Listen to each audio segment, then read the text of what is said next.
Kia ora tātou. Welcome everyone to this Fabian session. Welcome to the people in the room and welcome to the people online. I think we've got as many people online as we have in the room.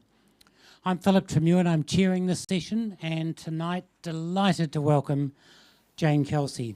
Jane is Emeritus Professor from the Law Faculty at Auckland University and our most acute commentators. Tonight, through an understanding of how we can build genuine, progressive, political transformation. Jane.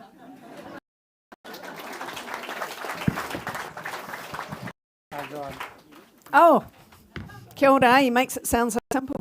Kia ora koutou, ngā mihi mahana kia koutou, ki ngā tangata whenua o tēnei wā, tēnā koutou, e ngā iwi o ngā haiwha, tēnā koutou. Thank you for the invitation to come to Wellington. I did it at midday and I said, can I go back to Auckland, please? First, has been some angst around the original title. When the Fabians suggested it and they pointed out to me, are you okay with the title, I was actually more concerned about the blurb.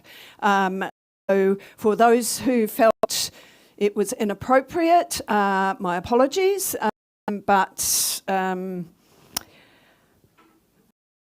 why it happened. So,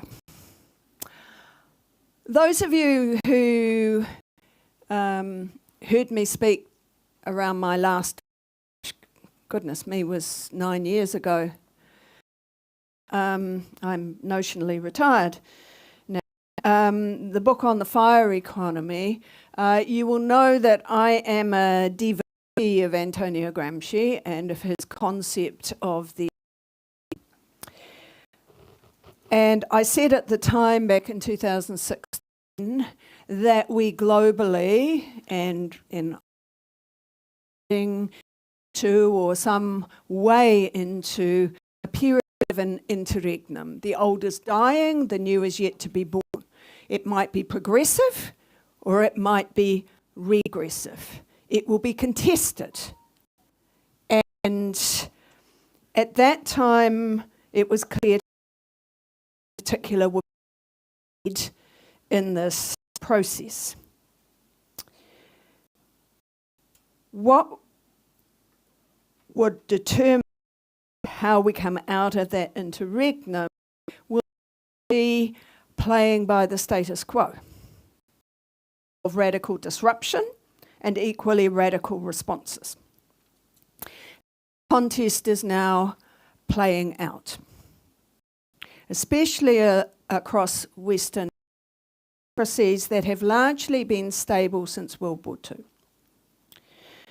It is being driven by oligarchs and organic intellectuals who have interests and values and dispositions which are challenging to that status quo. They are the of political authority in their interests. Leaving political parties and economic institutions that remain recent to the failing status quo in some array, because they have not acknowledged and addressed the fact that the old is dying and that they need to play shaping new as it is born. That in particular is being driven by factors that are often outside the standard political calculus that liberal democracies have assumed is the arena in which decisions are made and change occurs. So those who are seeking to disrupt abundant resources and have a game plan, even have a destination. So I want to emphasize that this is not a short blip, and it is not just about Trump. Business as usual is no longer tenable. Yet those who are status quo struggle to recognise preparing themselves for a different world. So the challenge and the opportunity for those of us who seek a progressive transformation is to move on the currently sclerotic status quo, but question, and especially to those who are to the Labour Party, are we prepared for and preparing to respond to this changed world? Now, in addressing, I'm going to necessarily be selective because I already had to bargain for longer time than Philip had initially given me. And so I'm going to focus on the state, but there is, of course, a context that underpins what I'm going to be discussing. One of them is genocidal wars and trade wars. One of them is the geopolitics and the geostrategic conflict between hegemons. One is the climate emergency, and another is the relentless assault on Māori and Te Tiriti. So they will be kind of backdrops. So please don't say, but you didn't say this and you didn't talk about that, because I can't.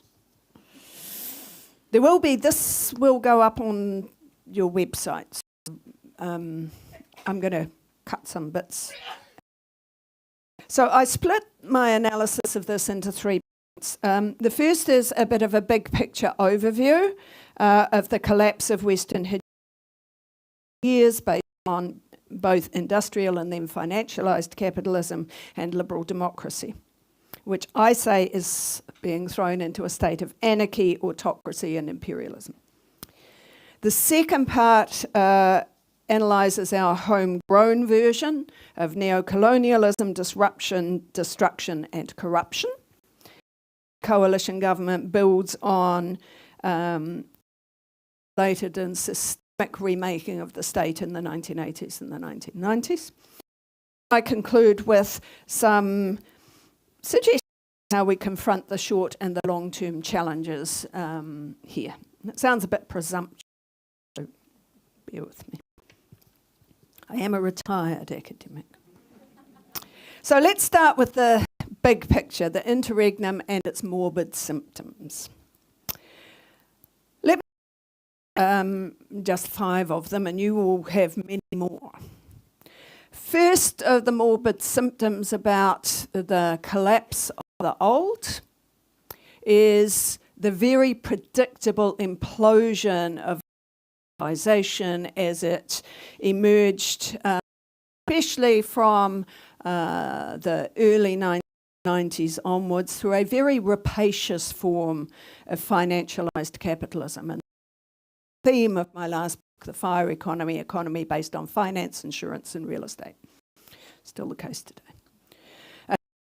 Element of globalisation, the deep transnational integration of capital production and supply chains, so that the dependency, which is problematic when it's disrupted. A third is a minimalist, pro-market form of regulation nationally and globally, which was epitomised in the global financial crisis, but in other similar crises. And as some of us predicted, that mobilisation is sustainable, it's currently imploding, and it's taking liberal democracy with it, because liberal democracy does not have a base to address those crises. This poses a problem for countries, including our own, who have maintained an ostrich-like adherence to that hyper-globalization agenda under the guise of an international rules-based order, which actually depends on US hegemony and imperialism, and from which the US has actually long considered itself to be exempt. This implosion is not, therefore, just for those of us who have been tracking this for many decades.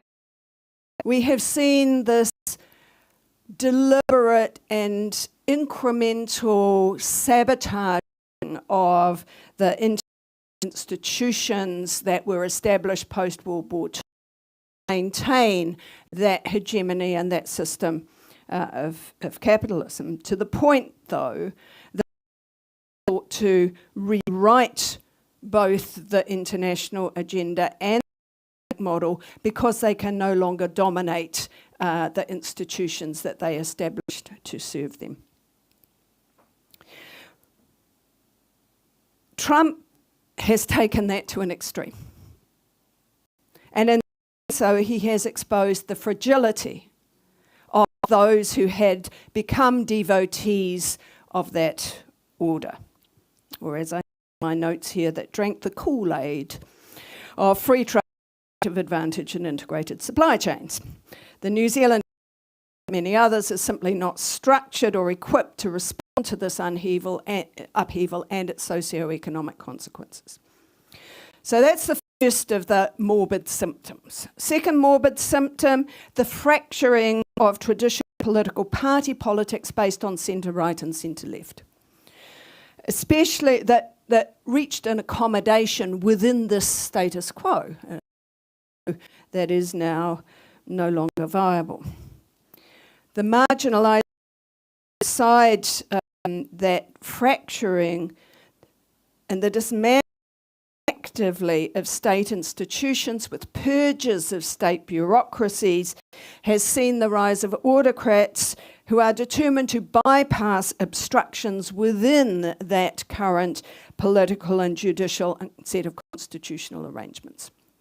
And so what we've seen then is this rise of small extreme parties, especially but not only in coalition governments, that have seen power redistributed to those who have little allegiance to the status quo ante, and for whom corporate power that is often backing them has no need for that system to be able to survive.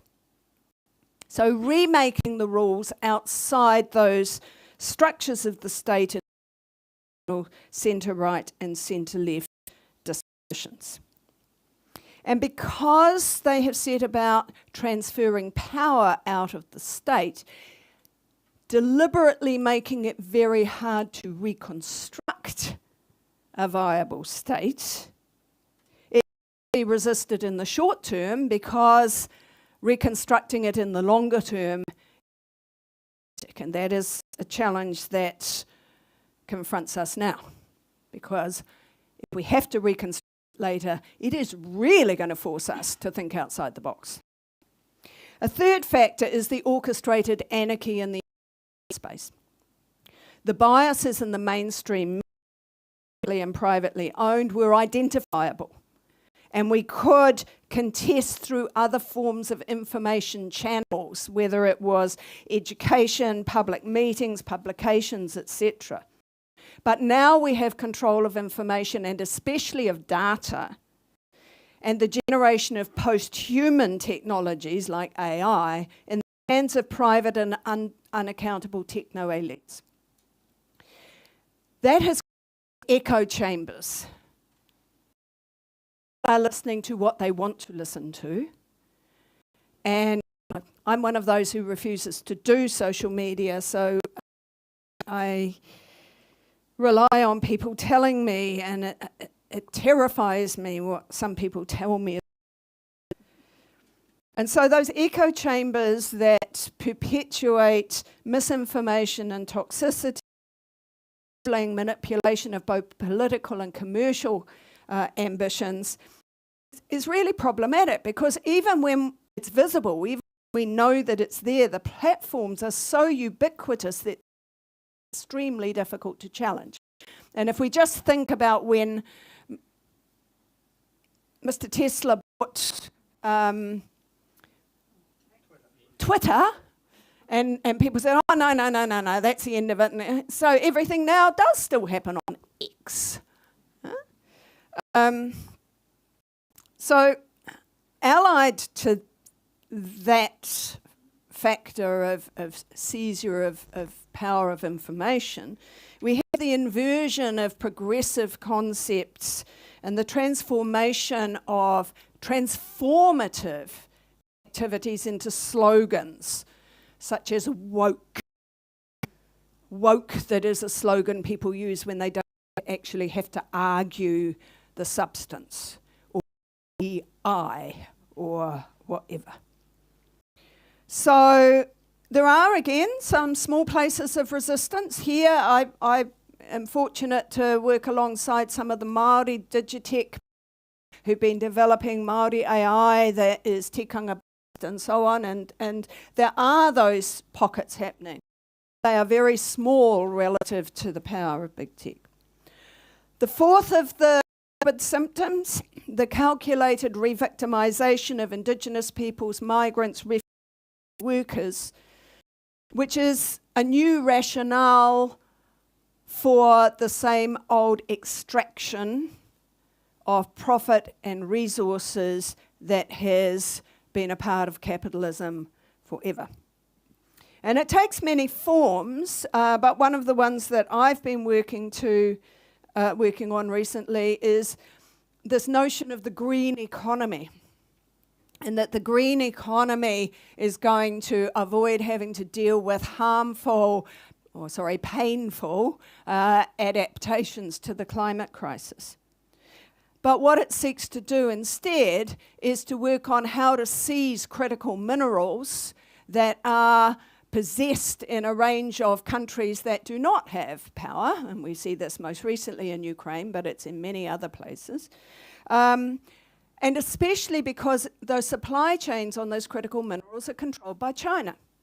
And so those of us who work in the international sphere, the Indo-Pacific Economic Framework negotiations were about setting up supply chain and disclosures and so on around critical minerals, and a dialogue around critical minerals that could try to outcompete China's dominance, which includes things like mapping where the critical minerals are and what the extraction potential is for investors from the US, etc. And so this carries with it no questions about whose resources they are, what are the consequences of that extraction. And so this re-victimization and recolonization that's occurring is under the guise now of solutions to the climate crisis.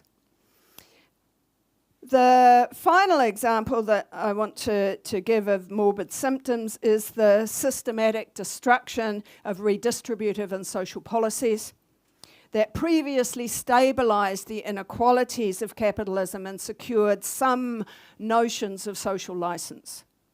There is no interest any longer in maintaining that social license, despite the fact that the inequalities that existed previously have been exacerbated by the hyper-globalization of the last 30 years. What we see is an obscene now level of kleptocracy emerging that cares not a whit about those who are the victims of that process. But what they have done in that, at the same time, which leads me into my next part of my talk, is to try to systematically dismantle what is there now to make it very difficult to put in place the kind of transformative approaches that might provide some respite in this context. So I hope that's enough to show why I think we're in a radically unstable and changing world, and that this has been brewing for some time. So when Trump is talking about make America great again, he actually means that, because it has declined. It is no longer great. So his solution is to break and to install and to see what happens next. So consequences are revolutionary. It's not surprising that they're being driven by libertarians, and libertarians for whom the state is considered to be an obstacle and who want to ensure that the state cannot be restored. So this is not going to go away after 4 years of Trump, assuming the Democrats, God help us, are elected to run America. Because what have they done? So let's bring this home to Aotearoa. My argument is that we are experiencing a related crisis of the liberal democratic state and colonial constitutionalism, born of the same failed model and a familiar strategy by fringe parties to seek to remake the state to suit their agenda. This audience, and I have looked around the age, will remember only too well the 1980s and the 1990s. And what Naomi Klein referred to as the shock doctrine, which here we had as Rogernomics in the fourth Labour government, and then Nationals project under Richardson and Shipley. And many of you, I'm sure, have read Roger Douglas's Unfinished Business tract. And I just want to highlight 3 of the elements that I see still happening today, and they were elements that he explicitly identified. The first was the blitzkrieg approach. As many things as possible on as many fronts as possible, keeping people jumping to last week's radical changes whilst next week's are being introduced. Second, the scorched earth strategy. Move rapidly and radically to dismantle in ways that cannot simply be restored. Don't worry about what to replace it with. The market may step in if it sees value and profit. If it doesn't step in, then it's not that important.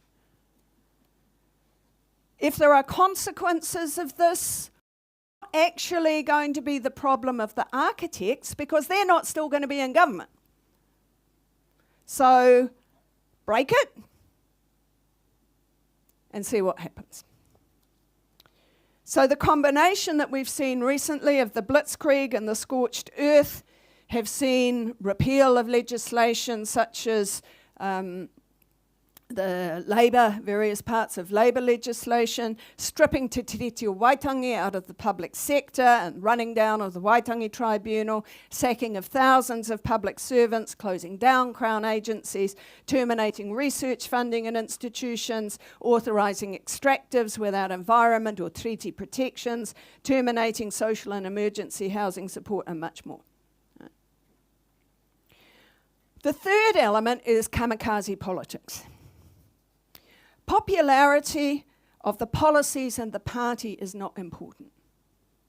What is important is commitment to the ideology and objectives, not to getting re-elected. So you do everything you possibly can in this term of government because you don't anticipate that you're going to get re-elected. And if you do, that's a bonus because you can continue doing what you were before. Recognising that, what you need to do is to deal with what are called the political commitment problems, that those who may be elected in an electoral democracy may not remain committed to what you have done. So you need to stack the decks, install the fire alarms, and put in place a framework that is normatively described in terms of responsibility and rules-based approaches and all those great sounding principles, so that who wants to be fiscally irresponsible? and and so what we see in this combination of blitzkrieg, scorched earth and kamikaze politics is a tried and true set of strategies that are again being rolled out now.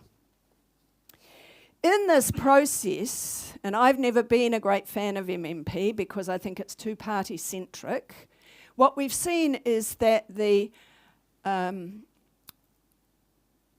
centre-left and centre-right political parties who are trying to appeal to the middle ground and not scare the horses have had to enter into coalitions with the more extreme fringe parties who then have somehow managed to secure, especially in this coalition government, the foothold to be able to implement that agenda. And of course, National has to say, not us, not our problem, it's just the coalition. A further element to this, and much of the structural adjustment literature, was that there are two stages to this kind of radical shift. The first is doing that radical stuff. The second stage is consolidation. And consolidation means having parties come in who do not reverse what has been done, might knock off some of the rough edges, third wayism and other things, but leave intact the fundamentals of that radical neoliberal transformation. There is a theory that underpins this, and I'm aware that Jeff and Bill and others who are economists here will know much more about this, but there is an important theory that underpins this of institutional economics. And former Treasury Secretary Murray Horn wrote a really interesting book where he set out the importance of institutional economics to embed systemically and structurally the foundations of the transformation that they implemented in the 80s and 90s. And this was designed to overcome what were called the commitment problem and the potential for political slippage under new governments.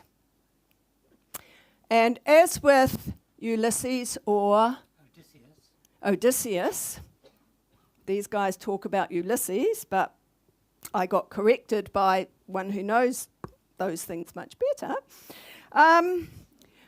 So the Ulysses theory is the reforming government needs to tie itself to the mast voluntarily and to tie successive governments to the mast so they can resist the calls of the sirens that would drive the ship of state onto the rocks.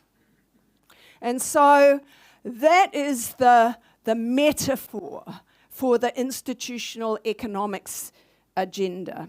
No single design, often through legislation that disciplines governments to principles that serve neoliberal or more recently libertarian objectives, to which they can be held accountable if they fail and have to make confessions of non-compliance. So stacking then the decks with independent fellow travellers in institutions that have been set up with an agenda that is consistent with that transformation, and who will ring the fire alarms at the first sight of digression. So you should recognise here State-Owned Enterprises Act and Privatisation, State Sector Act, Public Finance Act, Fiscal Responsibility Act, Reserve Bank Act, and some of the enforceable trade and investment agreements. The missing piece of the jigsaw puzzle was the Regulatory Responsibility Act, which was going to tie governments to a form of principles that would be the litmus test for responsible regulation. That now, in the name of the Regulatory Standards Bill, is about to make its fourth appearance in Parliament, having been rejected 3 times when the ACT Party has put it up previously. How are they going to get it passed this time? Well, they're going to bypass scrutiny, they hope, by having it in the coalition agreement with National, where unlike the Treaty Principles Bill, where National said we will support it to select committee, National has said we will support the legislating of the Regulatory Standards Bill of Act. New Zealand First Coalition Agreement says we will support the whatever National and Act have agreed to do between themselves. A cabinet directive, so we discovered in the Waitangi Tribunal, tells the officials, your job is to implement the coalition agreement. Now, I'm not going to explain the bill in detail. You can see there's lots of stuff on the website. I want to stress the importance of the systemic nature of what's been done. We've had lots of targeting of specific things that are important to us by this coalition government, but the systemic dimension has gone largely under the radar. It, of course, is the brainchild of various interlocking think tanks, and in this case, it has been ever since it was first promoted in the late 90s by the New Zealand Business Roundtable, the work largely of Bryce Wilkinson and carried through recently in the successor to the Business Roundtable, the New Zealand Initiative. So this fourth attempt shows how important for them those systemic changes are. I just did an interesting, I'm an Official Information Act veteran, and I did one to the office of Mr. Seymour for all the documents and advice that he'd received relating to this bill. I got one document back. But that document was very interesting because it was in the name of the person was blacked out, but it was at Capital Markets, which is, of course, Bryce Wilkinson's company.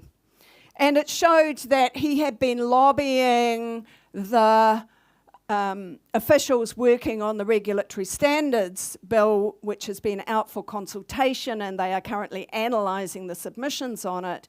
And he had sent to them a tract by Richard Epstein, a law and economics guru from the US, all about regulatory takings principles. Now, regulatory takings are basically if government regulates in a way that will impair the value of an investment or of property, then there should be full compensation for that impairment. Now, private property is not defined, and it's not just land, and it's not just shares. It's basically any forms of private property. Impair is how long is a piece of string.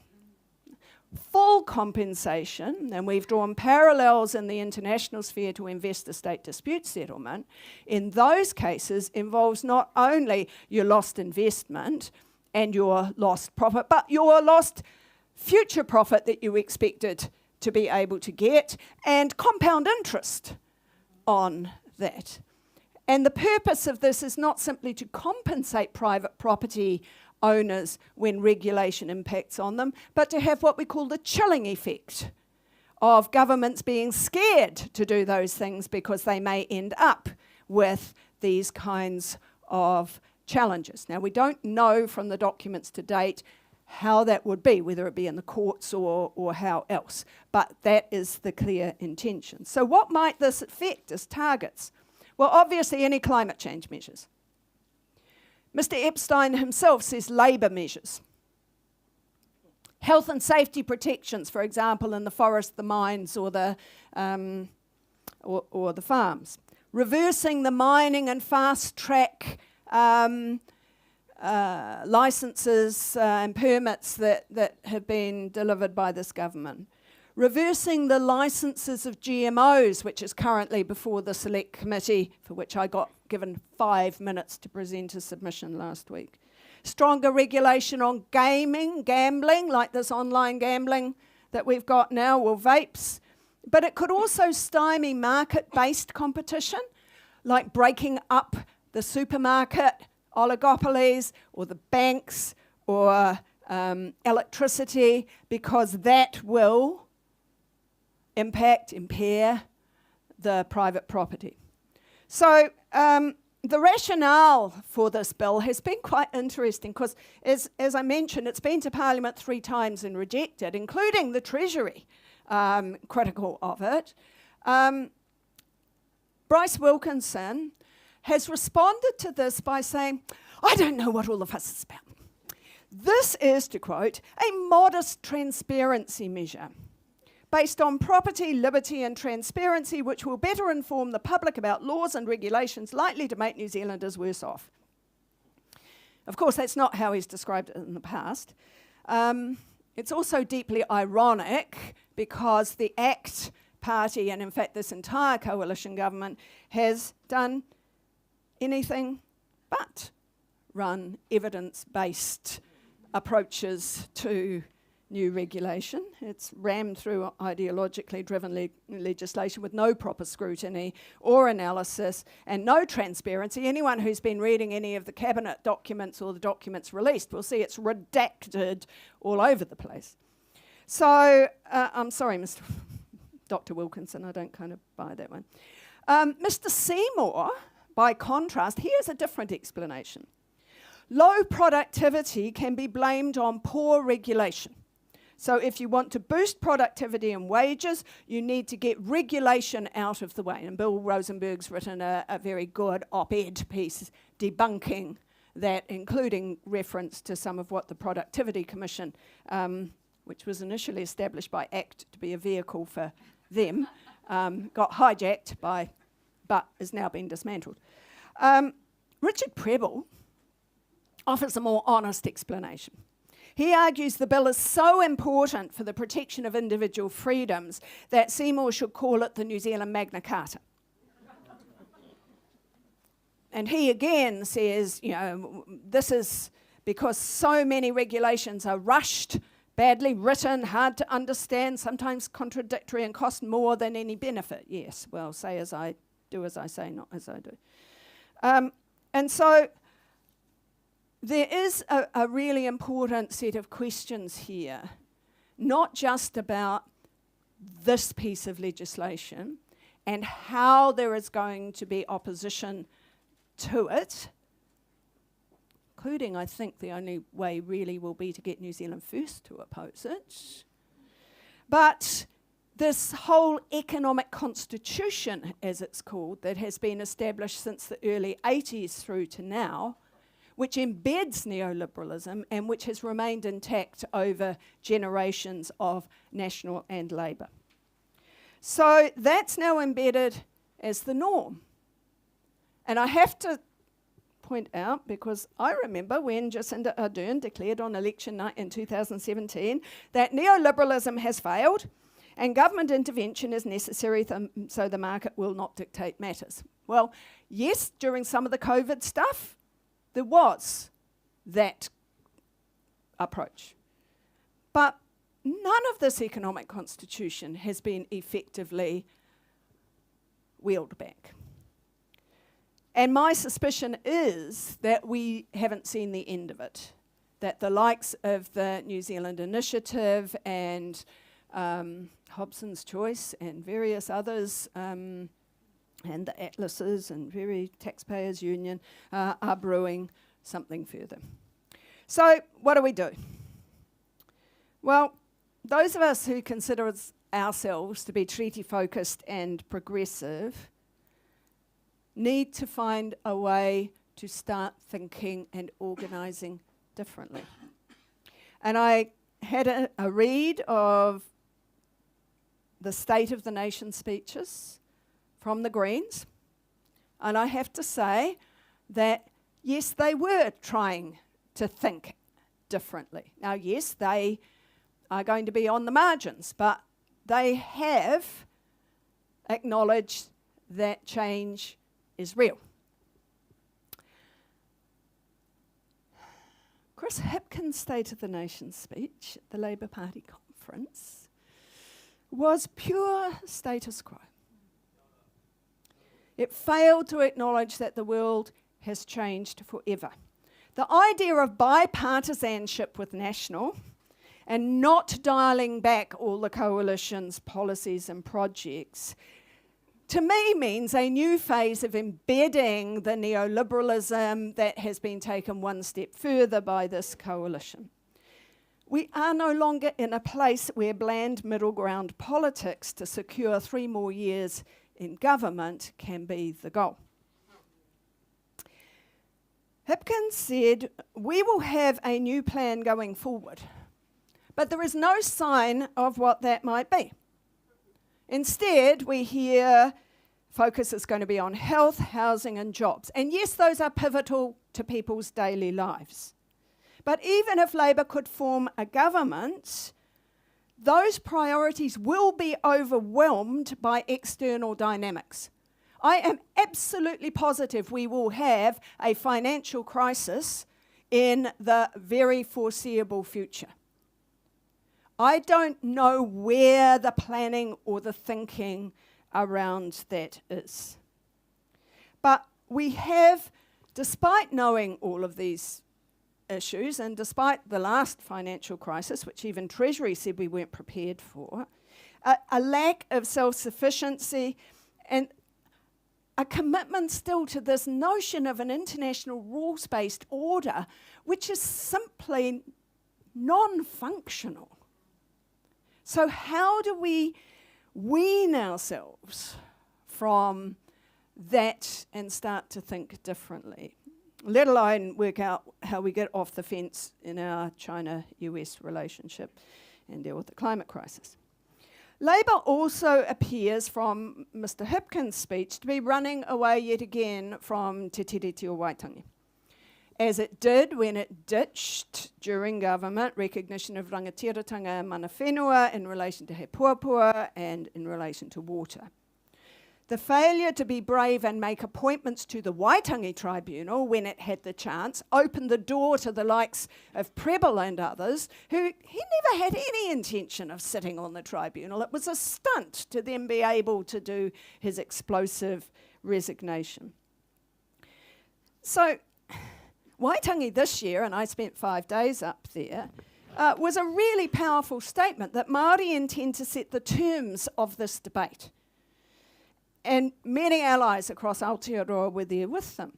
The Waitangi Tribunal's constitutional kaupapa inquiry will pick up speed this year. I'm not sure that the reporting will pick up speed, but the inquiry will, and that's actually what's going to consolidate a large number of the discussions that are happening on the marae, because it is hapu-based discussion.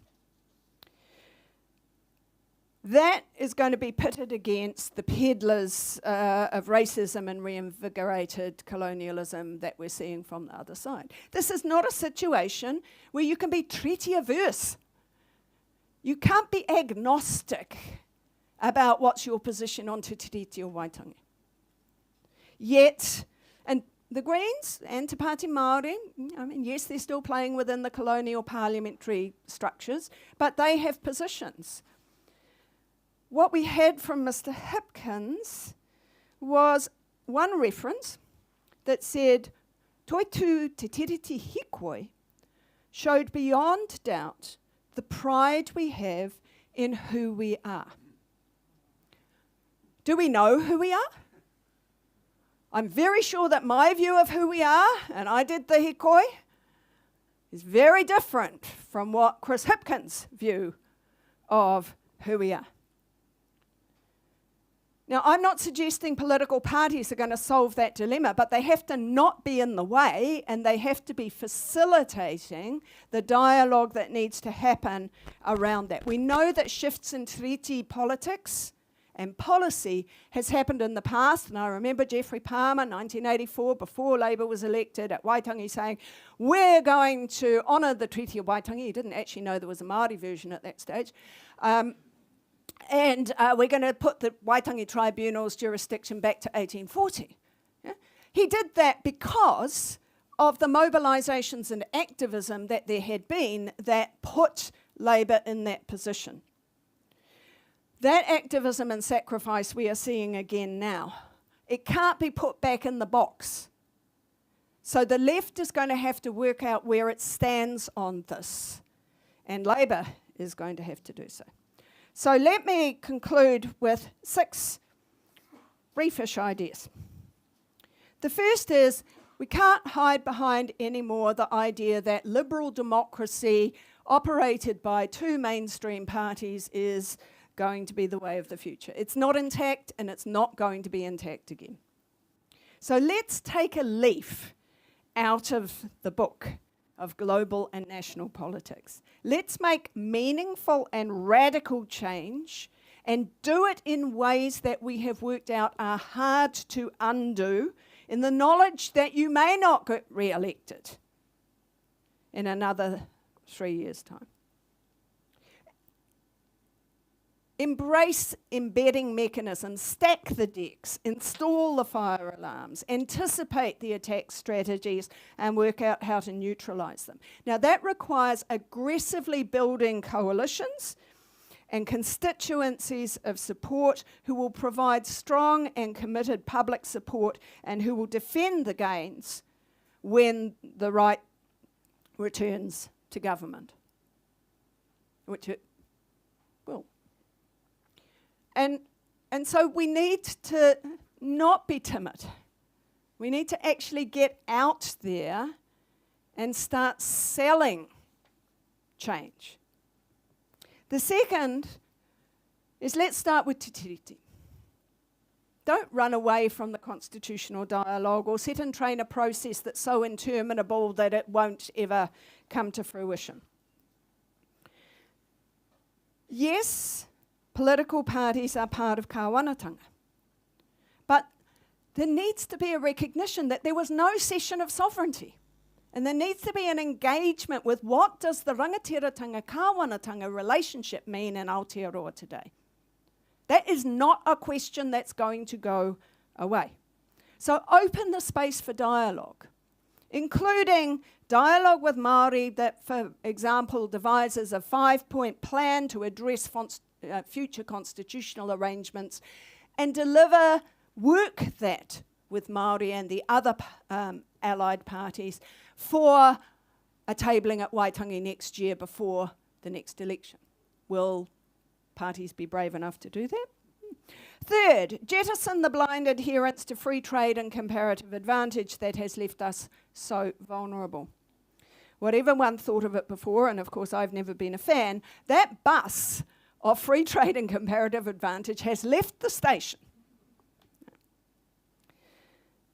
Successive Productivity Commission reports, both the Frontier Firms in 2021, Resilience Inquiry in 2024, provided some principled foundations to build a strategic plan for more self-reliant goods, services and digital technologies. It's not as if the thinking on these things hasn't been done. Ironically, National's plan to now start having more domestic input into government procurement is a step in that direction, even though it's going to be in violation of various of the free trade agreements.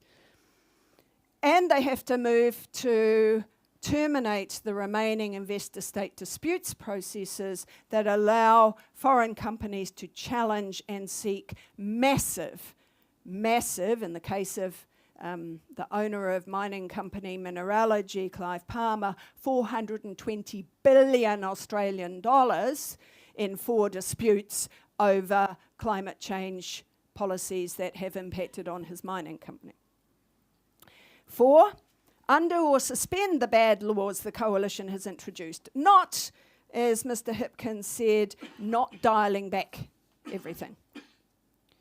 The systemic laws need to be addressed, in particular laws like the Fiscal Responsibility Act and those that talk about public debt as being the major issue. The privatisation of public debt to private debt is what has burdened so many families, households, whānau in this country. And that needs to be addressed. It can be a very simple story. Likewise, the financial deregulation that we hear is in train now, which were put in place after the global financial crisis. And so when we have another global financial crisis, what's going to happen? We haven't even got the deposit guarantee scheme yet that was promised. My second priority would be to repeal the laws, regulations and directives that threaten the greatest harm to families, workers, Māori and mana whenua, the environment, and people's livelihoods, migrant communities, and those denigrated as woke. And it's easy enough to know what they're saying. And they haven't implemented all of the changes yet. It's not as if it's going to be that hard to reverse those ones because they're still in the process of unravelling what was there. Much more difficult to unravel the state sector layoffs. The third priority I would do is cancel any PPP contracts before they get started. There's a great piece in the Herald this morning debunking PPPs, which we have debunked for years. It is simply a transfer of very large amounts of public money into the hands of completely unaccountable consortia, and they have a first call on that money because it is treated as a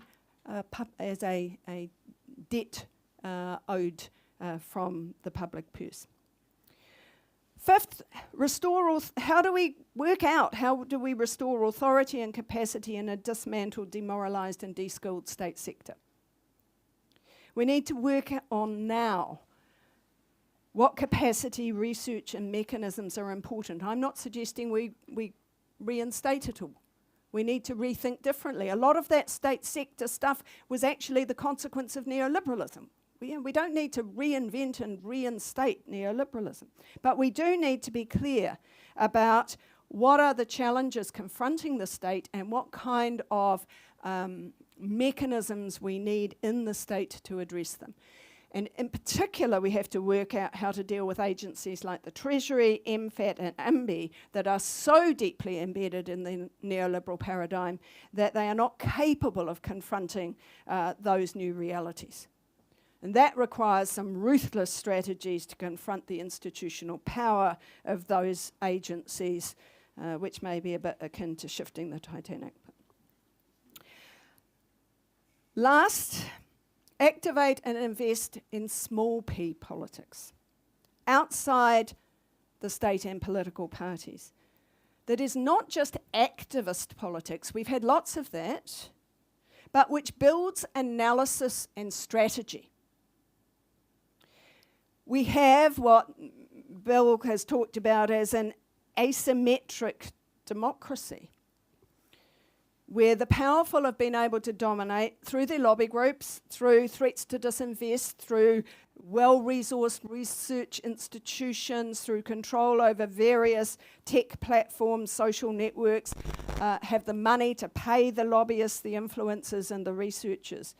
And they have managed to maintain that incredibly influential framework. So they are leading the small p politics. If we look at those on the left who used to play that role, unions and community organisations, they have never really recovered from the direct and systemic attacks of early neoliberalism that became embedded over time. Public good institutions, media and universities have now been reduced to shells. We don't have the public intellectuals that we had when we were fighting in the 1980s and 1990s. Apologies if there are some in the room who are trying to do it now. Right? So some of us who are now in notional retirement are keen to do mentoring and support for younger people in working through strategies and ways to organise, not in a patronising kind of way, but to provide that kind of support for organising outside the political parties. Now, I'd like to be confident that we can create a political climate to shift from what now is a pretty supine liberal democracy to grapple with these challenges. But achieving this requires a multi-dimensional approach, and that requires a government and political parties to be brave and that do not simply exist with an agenda to get re-elected. Business as usual politics is reckless, negligent, and ineffectual. So change will happen when people force the issues on the front line. Māori are doing that now, and that will continue. But who else is doing what? Transformative change needs high-quality analysis and strategies, as well as people on the ground.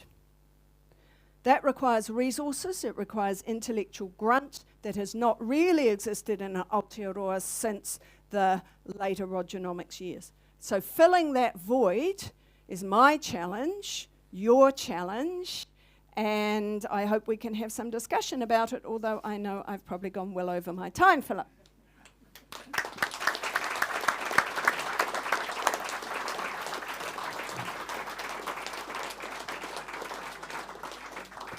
We've got about 10 minutes of questions, so questions from the floor. And could you make them questions, please? Right at the back, Miriam.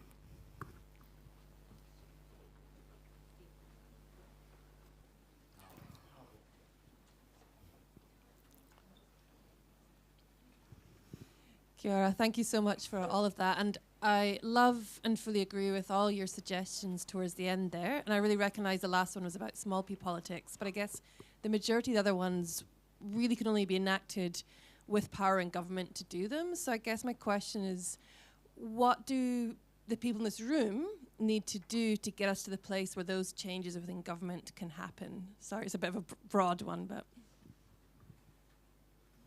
Do you want to take a couple of questions? I can roll them together. One more question, any more? All right, deal with that one. Oh.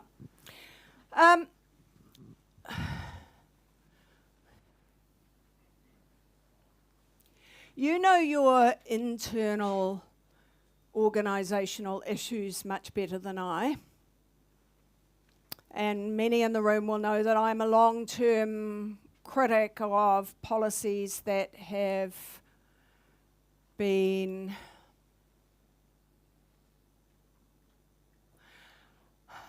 diluted to the point of being part of that consolidation that I referred to. I would look at creating some external spaces that the party does not control to generate debate around a variety of those kinds of priorities. And it could be across party. 2-day, 3-day hui. Yeah? But there needs to be stuff that comes out of it. Then your challenge, and I think this is the real challenge, is how you move the institutional trying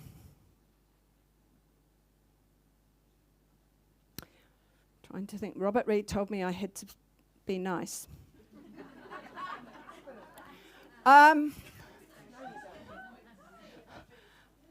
The biggest obstacles you have are in leadership of your political parties. Yeah? And so if you actually believe in participatory democracy, then you need to actually take back control of your political parties. And I think that's only going to happen, as I said, happen, for example, with treaty policy, when there is enough external pressure. But I also think it's about messaging. I used the example of public and private debt before. Yeah? Households are drowning in debt, whether it's student debt, whether it's debt from consumption, whether it's rents, whether it's whatever it is, yeah?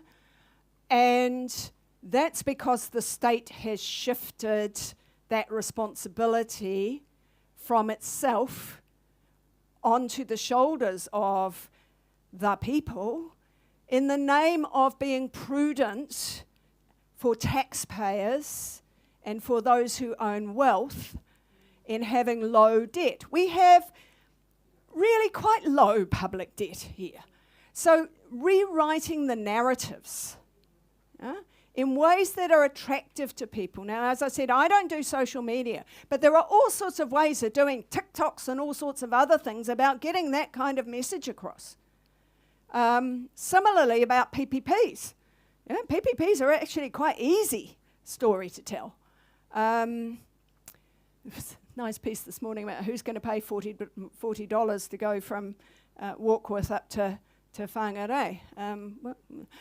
But you know, we did that, and I'm not sure how well we could do it again now, but when we did the TPPA campaign, there was actually a lot of storytelling that took complicated things down into more simple language that people could relate to.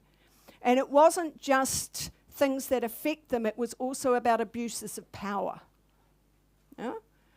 So, you know, I would say you have to force the hand of the leadership of the party by doing those kind of things.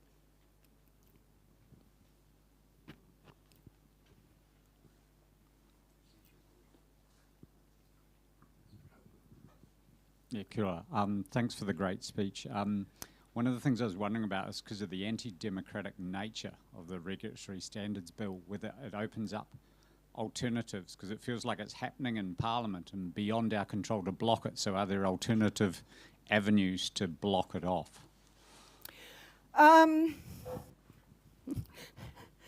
got an OIA a couple of days ago from Mr. Seymour's office that said, because I'd complained to the Ombudsman, and he said, I'm sorry, we discovered 2 documents that were oversight. I mean, of course, there's probably about 500 documents, but and one of them was from the regulatory group in Treasury that said, look, we're going to work on some things that we can start implementing now, before the bill actually even gets introduced or passed. And so there's this stealth approach that's happening. And I have to say that has a long genesis, not only from ACT and so on, and the Bill English and Rodney Hyde better regulation, less regulation directive, but also Labor was equally complicit in that approach that was taken about light-handed regulation. And so what I think is, sorry if I'm going to draw on TPPA campaign again, that the internal bureaucracy is not going to be shiftable on this, even though it hasn't supported, even Seymour's new Ministry of Regulation said they don't think legislation is needed, and that's because they think they can do it through these less visible ways. But you can stop it happening by getting to Winston. Now, one of the things that happened in the TPPA was that whenever Winston was appearing anywhere, people would come up behind him, and Penny Bright and some others were terrible people at this, and they'd have placards. So when the media was there doing their vox pops with Winston, there'd be all of these, it's old-fashioned ways of putting pressure, and Winston is sensitive to that. Right? And New Zealand First will be worried about their constituencies as well as ACT being their competitor. And so I think we've got to find creative ways again to be able to get, in the short term, New Zealand First to oppose this. But more significantly, we've got to highlight what this agenda is actually about.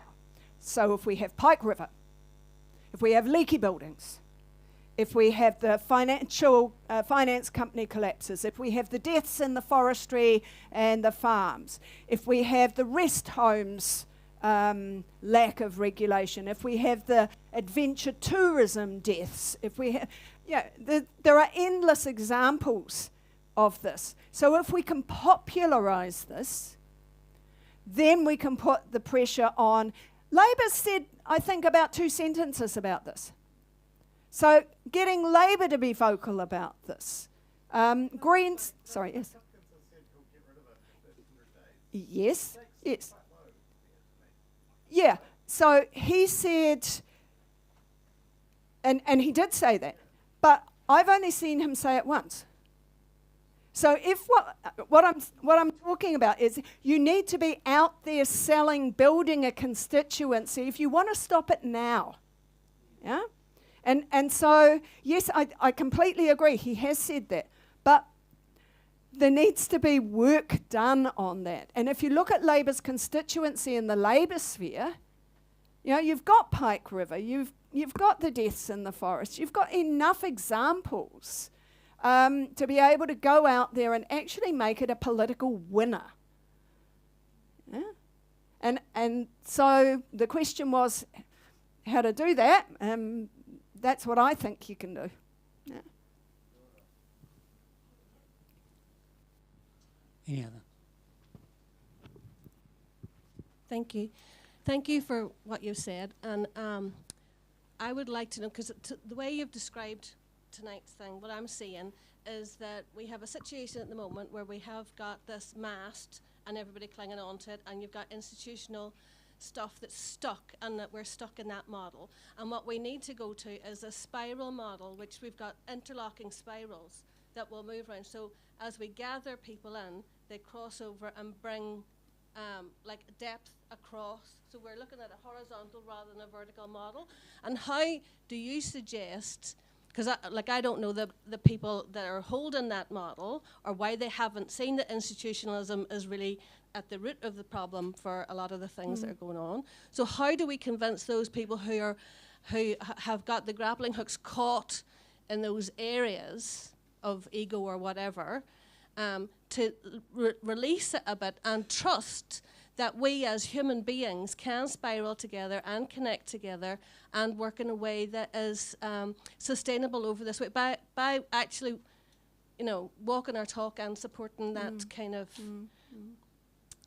Thank you. We did try, and I remember when the fire economy came out, and I was talking with Grant and others, and there was knowledge that these things, but there wasn't a political will to deal with it. Right?